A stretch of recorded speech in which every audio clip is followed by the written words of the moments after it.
قد کانت لکم اسوۃ حسنۃ فی ابراہیم والذین معہ، تمہارے لیے ایک اچھا نمونہ ہے، بہت عمدہ ماڈل ہے، اسوہ حسنہ ہے، فی ابراہیم والذین معہ، ابراہیم اور ان کے ساتھیوں کے معاملے میں، ان کی شخصیتوں کی صورت میں۔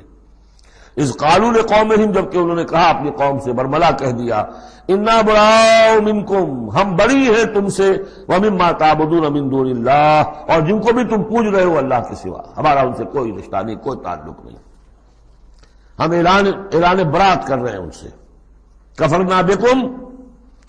ہم منکر ہوئے تم سے بھی، وبدا بیننا وبینکم العداوۃ والبغضاء ابدا، اور اب تمہارے اور ہمارے مابین عداوت اور بغض اور بیر شروع ہو چکا ہے، اب یہ ہمیشہ باقی رہے گا، حتی تؤمنوا باللہ وحدہ،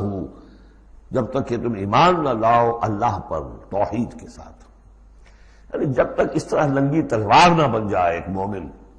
حزب اللہ کو ننگی تلوار بننا پڑتا ہے، رشتوں کو کاٹنا پڑتا ہے، وَلَوْ كَانُوا آبَاءَهُمْ أَوْ أَبْنَاءَهُمْ أَوْ إِخْوَانَهُمْ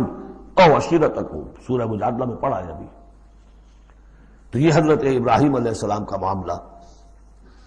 إِلَّا قَالَ إِبْرَاهِيمُ لِأَبِيهِ لَأَسْتَغْفِرَنَّ لَكَ، سوائے اس کے کہ ابراہیم نے ایک وعدہ کیا تھا اپنے باپ سے کہ میں آپ کے لیے ضرور استغفار کروں گا۔ یہ سورہ مریم میں ہم پڑھا ہے، جب اس نے کہا تھا کہ تم نکل جاؤ، وَاهْجُرْنِي مَلِيًّا، اراغب انت عن آلہتی یا ابراہیم لئن لم تنتہ لارجمنک واہجرنی ملیہ، حضرت ابراہیم نے کیا کہا تھا؟ سلام علیک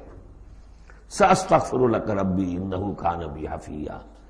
میں آپ کے لیے ابا جان میں اپنے اللہ سے دعا کروں گا، استغفار کروں گا۔ وما املک لک من اللہ من شیء، مجھے اختیار کوئی نہیں ہے آپ کے بارے میں اللہ کے ہاں، کچھ نہیں، آخری اختیار اللہ کا ہے۔ ربنا علیک توکلنا والیک انبنا والیک المصیر، پروردگار ہم نے تجھی پر توکل کیا اور الیک انبنا، اور تیری طرف سے رجوع کیا، والیک المصیر، اور تیری طرف لوٹ جانا۔